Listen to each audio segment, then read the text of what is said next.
3 days after my neighbor's association cut down the trees protecting my farm, people were digging sand out of their own front yards with snow shovels. The funniest part was that nobody could figure out why it was happening, except me. And by the time they finally understood what those trees had actually been doing for the last 20 years, it was already costing them a small fortune. My name is Wade Mercer, and I've been farming the same stretch of dry land outside Red Mesa, Arizona, for over 3 decades. My father worked this land before me, and his father worked part of it before that. Around here, farming isn't about fighting nature, it's about learning how to negotiate with it. You don't beat the wind. You don't beat the drought. You don't beat the desert. You just learn enough to convince them to leave you alone most of the time. That's something a lot of newcomers never seem to understand. They move out here because they love the wide-open views, the sunsets, the mountains glowing orange in the evening light, but they don't realize those beautiful landscapes come with consequences. The desert always sends a bill eventually. About 20 years ago, after a particularly nasty season of windstorms, I planted a long windbreak along the western edge of my property. It took years to establish. Rows of cedar, mesquite, and drought-resistant pine stretched nearly half a mile across the boundary. They weren't pretty in any special way. They weren't some landscaping project. They were infrastructure. They slowed the wind before it reached my fields, protected my irrigation systems, and most importantly, kept my topsoil from ending up halfway to New Mexico. Every farmer within 50 miles understood exactly why those trees were there. Then came Copper Ridge Estates. The development showed up about 4 years ago. One day, it was open desert. The next, it looked like somebody had dropped a luxury resort in the middle of cattle country. Massive stone entrance, decorative fountains, million-dollar homes, perfect lawns that somehow stayed green despite living in a place where grass practically considers dying a hobby. At first, I didn't pay much attention.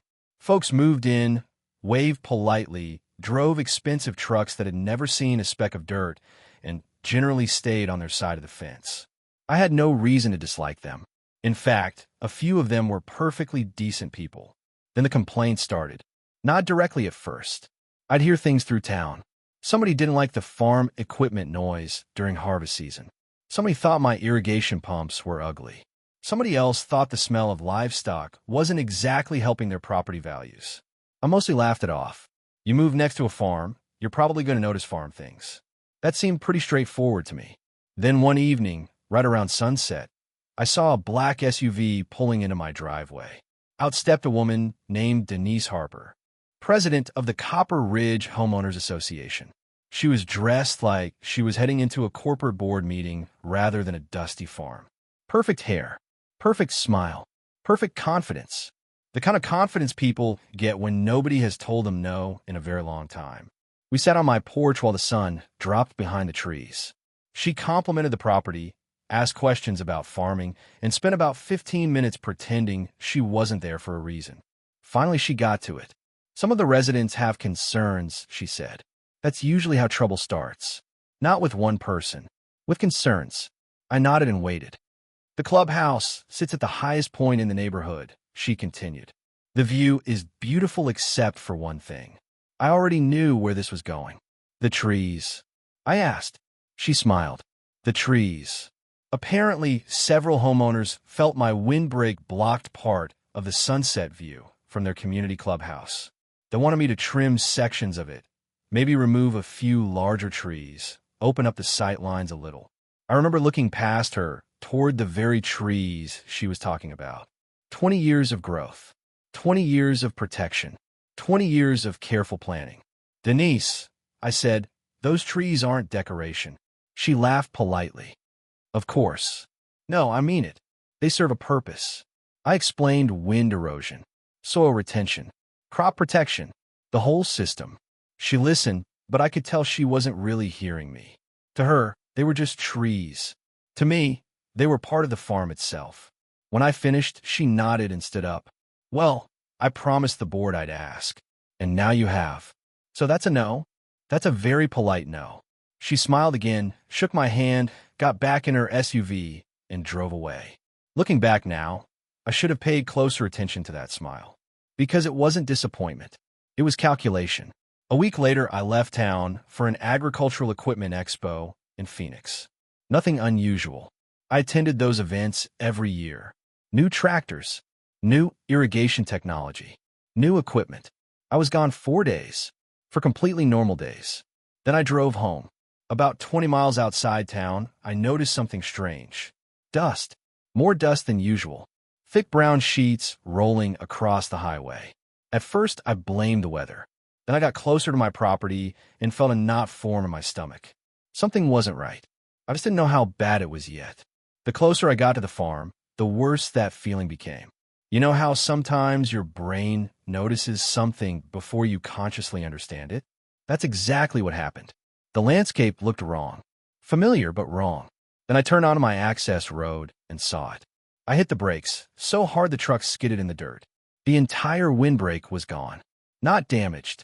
Not partially removed. Gone. 20 years of growth erased like somebody had taken an eraser to the horizon. Massive trunks lay piled in heaps. Branches were crushed under bulldozer tracks. The soil beneath the trees had been torn apart by heavy equipment. I sat there staring through the windshield for what felt like 5 minutes, but was probably closer to 30 seconds. Sometimes anger comes slowly. This wasn't one of those times. My hand was shaking before I even got out of the truck. I walked the entire boundary line. Every single tree had been destroyed. Whoever did it hadn't even tried to hide the damage. They treated my property like it belonged to them. Halfway down the fence, I found a laminated notice attached to one of the posts. It claimed vegetation had been removed to improve visibility and safety conditions for the neighboring community. Visibility and safety. That phrase still makes me laugh.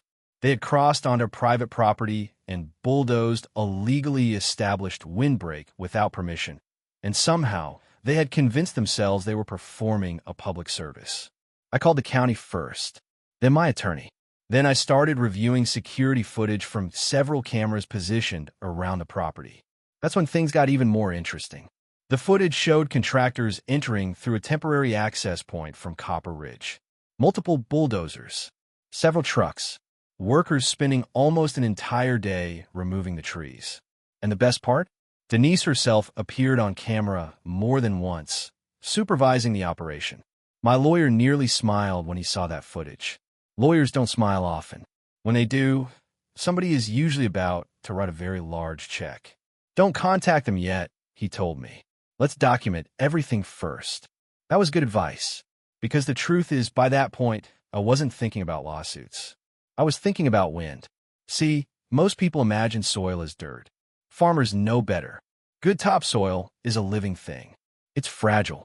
It takes decades to build and one careless season to lose. Remove a windbreak in a dry climate, and the ground becomes exposed. Expose the ground long enough, and the wind starts carrying it away. Every farmer in the county understood this. Apparently nobody on the HOA board did. That evening, I sat on my porch with a cup of coffee, watching the empty stretch where my trees used to stand. The farm felt naked, vulnerable, like somebody had knocked down a wall around your home while you were away. I should have been furious. Instead, I felt strangely calm, maybe because I already knew what was coming. The weather report had been warning about strong winds all week. Gusts over 40 miles per hour. Dry conditions. Low humidity. Ideal conditions for erosion. Nature had been preparing its response before I even got back from Phoenix. The next morning, I hooked a grading blade in my tractor and headed toward the damaged area. Now, before anybody jumps to conclusions, understand this. I never touched their property. Not once. Everything I did happened entirely on my own land. I spent several hours working the surface where the trees had been removed. The bulldozers had already disturbed much of the soil. I simply loosened it further while preparing the area for future restoration. At least that's how my attorney described it later. The result was simple. The top layer became dry, loose, and exposed. Then I parked the tractor and went about my day. My neighbor Earl stopped by around lunchtime. Earl had been ranching nearby since the Reagan administration. He took one look at the clear boundary and slowly removed his hat. "They really did it," he said. "Yep." He stared for another moment. "You know what's coming, right?" I nodded. "Oh, I know." Earl grinned. "Think they know?" "Not a chance." He laughed, so hard he nearly spilled his coffee. Farmers have a dark sense of humor. When you've spent your whole life watching people ignore nature's warnings, eventually you stop trying to save them. The wind arrived the following afternoon, right on schedule. Around noon, the first gusts started rolling across the valley. By 1 o'clock, the air had turned noticeably drier. By 2, dust devils were spinning through open fields. By 3, the show really started. I watched from my porch. The exposed soil lifted into the air exactly the way every agricultural textbook on Earth would predict. Fine particles rose first. Then larger clouds followed. The wind gathered them and carried everything eastward. Unfortunately for Copper Ridge Estates, eastward happened to be directly toward their main entrance. The first complaints started appearing online before sunset. Residents posted photos of blowing dust covering their decorative landscaping. Somebody uploaded a video showing visibility dropping near the front gate. Another complained about sand accumulating on freshly washed vehicles. By evening, things had escalated considerably. Huge drifts had formed along sections of their entrance road. Their expensive stone monument sign looked like it had been abandoned in the Sahara. Decorative flower beds disappeared beneath layers of dust. Palm trees imported from somewhere entirely unsuited to the region looked absolutely miserable. I won't lie. Seeing those photos brought me a certain amount of satisfaction. Not because I enjoy other people's problems, but because there is something deeply frustrating about being ignored by people who assume money makes them smarter than everyone else. They hadn't listened when I explained why the trees mattered. Now the desert was explaining it instead. And unlike me, the desert doesn't care whether you agree. Around 7 that evening, my phone rang. Denise. I answered. She skipped every form of greeting. What did you do? She demanded. Not hello. Not good evening. Straight to accusations. I leaned back in my chair. That's a pretty broad question. Our neighborhood is being buried in dust. That's unfortunate. Wait, I'm serious. So am I. There was a long pause. Then she lowered her voice. Did you do something? To your property? I asked. No. Then how is this happening? I remember looking out across the empty boundary where 20 years of protection had once stood. Denise, do you remember that conversation we had about windbreaks? Silence. The one where I explained why those trees existed. More silence. Then finally she said, You're saying this is because of the trees? I'm saying those trees prevented exactly what's happening right now. Her frustration was almost audible through the phone. Can this be fixed? Absolutely. How? Start by putting back what your contractors destroyed. Another long pause. Then came the sentence that changed everything. We thought they were just trees. I almost laughed. Not because it was funny, because it perfectly summarized the entire situation. To them, they were scenery. To me, they were infrastructure. To nature, they were a barrier. Remove the barrier and the system changes. That's how reality works, whether people like it or not. Before ending the call, I casually mentioned that my attorney had reviewed several hours of security footage showing unauthorized activity on my property. The tone of the conversation shifted immediately. Suddenly, she wasn't angry anymore. Suddenly, she sounded worried. Very worried. And over the next 48 hours, that worry spread through the entire HOA board. 2 days later, a convoy of vehicles rolled up my driveway. Not one representative. Not a phone call. The entire HOA board showed up in person. That alone told me everything I needed to know. People don't drive across the desert in a group unless they're either declaring war or surrendering. Judging by their faces, this wasn't war. Denise stepped out first. She looked exhausted. The confidence she carried during our first meeting had disappeared somewhere under several tons of wind-blown soil. Behind her stood 4 board members, each looking like they hadn't slept much since the dust storm began. I invited them onto the porch. Nobody mentioned sunsets. Nobody mentioned views. Nobody talked about property values or aesthetics. Funny how quickly priorities change when you're shoveling sand out of your own driveway. Denise got straight to the point. We'd like to discuss a resolution. That's lawyer language for please don't sue us. I nodded. I am listening. One of the board members unfolded a folder packed with documents. They'd already spoken with environmental consultants, landscape contractors, and apparently a few attorneys of their own. According to their experts, the loss of the windbreak had significantly increased erosion risks along both properties. No kidding. They were finally paying professionals to explain what I'd told them for 3 weeks earlier. They offered to fund complete replanting of the windbreak. They offered temporary wind barriers until the trees matured. They offered soil stabilization measures. They offered compensation for the damage caused by the unauthorized removal. As proposals go, it wasn't bad, but they weren't quite finished yet. One of the board members cleared his throat and said something I never expected to hear. "We made a mistake." You'd be surprised how powerful those 4 words can be. Most conflicts drag on because nobody wants to admit they're wrong. That simple sentence probably saved them hundreds of thousands of dollars in legal fees. Still, I wasn't interested in quick apologies. Trees take decades to replace. Soil takes even longer. So I gave them conditions. First, every tree removed would be replaced with species approved by agricultural specialists, not landscaping companies. Second, the HOA would assume responsibility for maintaining the windbreak until it was fully established. Third, they would pay for erosion control measures across the affected area for multiple years. Fourth, any future modifications near the boundary would require written approval from both parties. Nobody argued. Nobody negotiated. Nobody tried to shave costs. They accepted every condition almost immediately. That's when I realized just how severe the situation had become inside their neighborhood. Later, I learned residents had been furious. Cars were getting coated in dust daily. Landscaping bills were climbing. Some homeowners had started questioning how an HOA board could authorize work on land they didn't even own. Turns out expensive neighborhoods dislike incompetence just as much as everybody else. Within a week, contractors were installing temporary wind fencing. Within a month, new trees were being planted. For the next several years, crews regularly maintained the area under agreements paid for entirely by Copper Ridge Estates. And slowly, little by little, the land began healing. The funny thing is, after all that happened, a few residents actually became good friends. Once people understood the full story, many were embarrassed by how the situation had unfolded.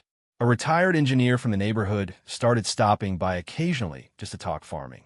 One family even brought homemade pies during planting season. It reminded me that most community conflicts aren't really about communities. They're usually about a handful of people making decisions without understanding the consequences. The rest of the neighborhood often gets dragged along for the ride. About a year later, I was standing near the young replacement trees when I ran into Denise again. Things were less tense by then. She looked at the growing windbreak and shook her head.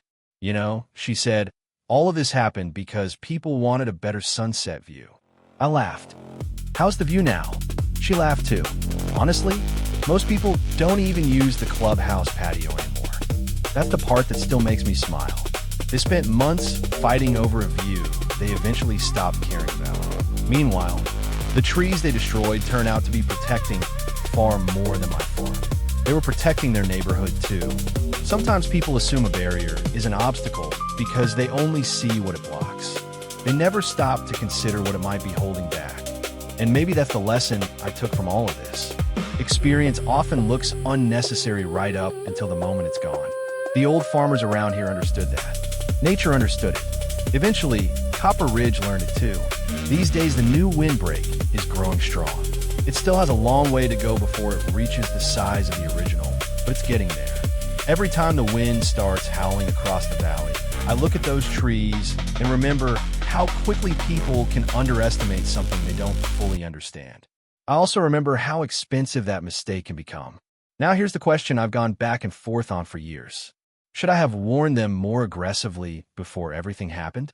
Maybe pushed harder, called more officials, made more noise before the desert delivered its lesson? Or were they responsible for listening the first time someone with actual experience tried to explain the consequences? I'm genuinely curious what you think. If you were in my position, would you have handled it differently? Or do you think they earned exactly the outcome they got? Let me know down in the comments because this debate still comes up every time I tell the story. And honestly, I'm not sure everyone agrees on where the line between justice and revenge really is.